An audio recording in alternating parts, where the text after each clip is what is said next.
Databases.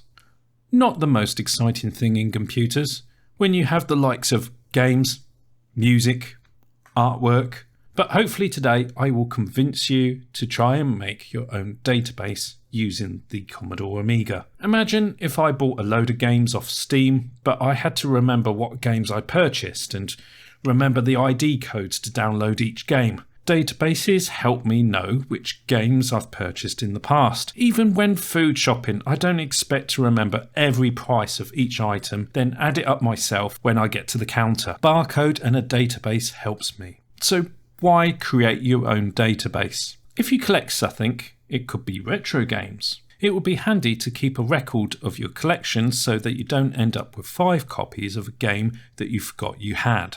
The Amiga has database software to help with this, and today I'm going to show you some examples and make a database using them. So we're going to start off with Interbase, which is a database program I first started out with on the Amiga, and it was available on the Amiga format cover disk as a free program. So we're going to load it up, and this is the basic interface when we open it up. If we go to the menus, we're going to go Save As, and let's make our database. So I'm going to call this Games DB. We're going to put it in DH1. Reason being is I've noticed that this program doesn't seem to like a lot of drawers, and it has a limit on the amount of characters. So I'm keeping it nice and simple. It's in DH1. In the root of that, Games DB. So let's save that there. There we go. The project's now Games DB at the top. And we're going to start off with a table. So we go to Table, Define Table. Let's give our table a name. Let's call it Games. And then we get this screen. So we've got different types of data that we can store. So I like to, whenever I create a database, is to have a key, a number, basically an ID. And I'm going to call that Game ID. I want this to be unique, so I don't want a game ID to be the same as another one. And obligatory, basically the same word for it's required. I want every game to have an ID. So we click on OK field, and that puts that in there. Right, next, I want to create a title because the game's going to have a name. Now, this is where we get into the different types. So we've got fixed string.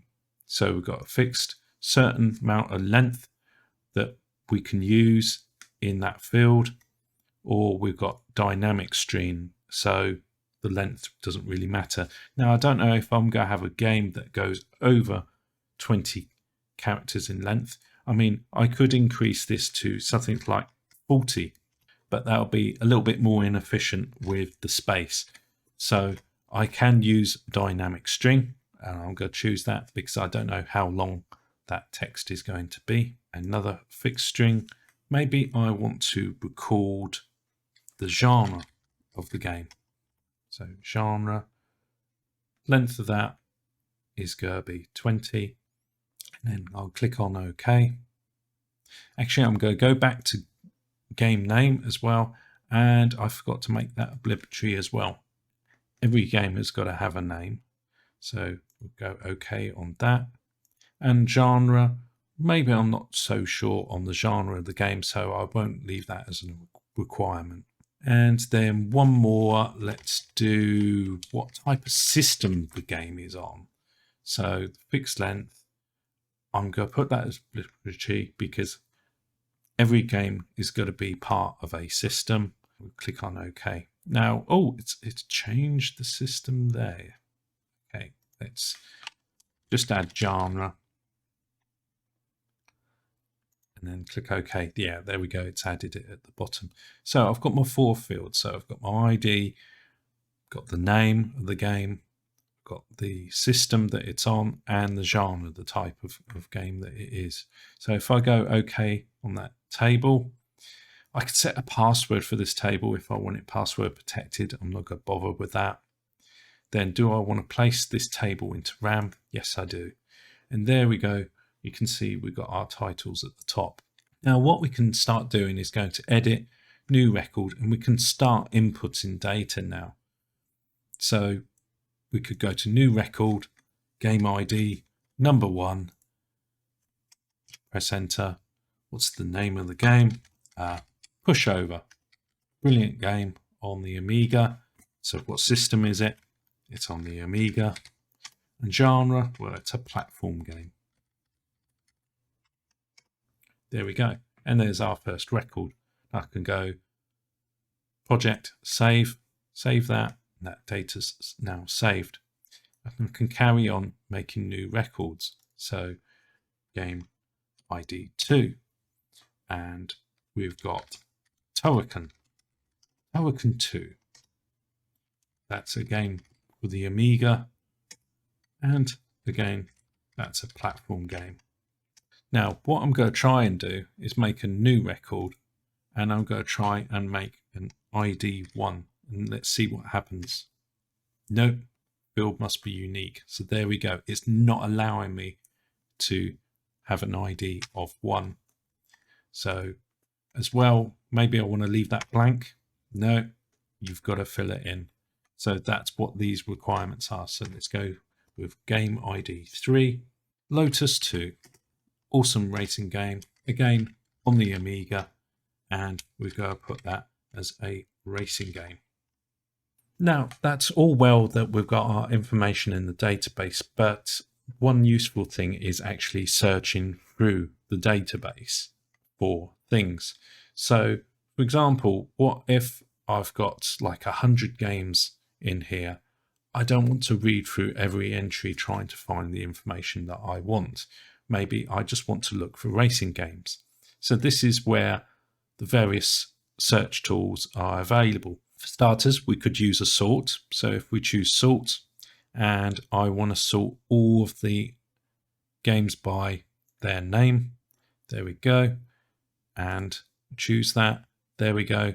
It's now done it in alphabetical order, so LPT. Now the game IDs are out of order, but that's okay because now this is in a logical order regards the game. Imagine I've got a lot of information in here. Maybe I want to search for something. So you've got various, under various, you've got free text search. Click on there, select the field. So I want to search for something in genre, and the pattern is going to be racing. Okay. There we go. It's just now showing the racing game. So we can also find out some basic statistics as well. So if we go various and then statistics, so we can find out some basic information about our database, like the number of records. I've only got 3 records in this database, and I'm making a record of 4 fields of information. So that is a basic database. Now, some of you looking at this that are into databases will look at this and think, oh, this can be done so much better because we could use relationship database basically and define relations within tables. We could make a table for just systems or just genre. So rather than relying on typing in platform and typing incorrectly every time, we can basically use an ID and give this 1 or 2, and then that relates to a genre table. Now, I've been playing around with this and I have a good idea of how relationship databases work, but I'm not sure on how the syntax works with Interbase. So I've been having a few problems. If you've used Interbase in the past, I'm trying to find a manual for this basically, and I'm struggling to find a manual. There is one kicking around on the internet that is Danish, but I do not speak Danish. If you can work out how to do relationship databases in this, then yeah, please let me know in the comments below. So next we're going to look at another database system. This is Superbase Pro version 4, which came much later in its life and was a big rework. And if we have a look at this, we can open up an example file. If we go open and then file, if we go into invoice, these are tables. So we've got a customer table, we've got a products table. So let's go into customer and have a look at that. So there we go. Similar to what we were seeing in Interbase, we've got our field names, and then we've actually got the data. At the bottom, you'll see that we've got some controls. Now, the key thing with Superbase was that it used VCR controls. So it made it intuitive for people that weren't really used to databases in moving around the system.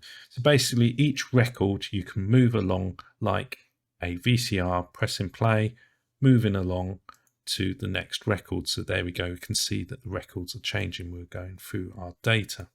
So what other files are there? Well, there's a products one as well. So if we open that up, we've got some information about the product.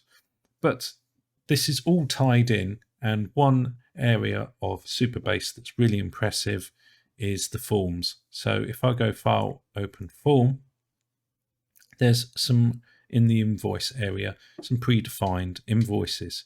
So if I go to invoice and open up this one, we've got a nice layout showing loads of information. So we've got the address for our customer here and everything, but you can see that actually we can see their order as well. So that's picking out from another table as well. So this information is in a separate table to what is in here, but it's all linked in together.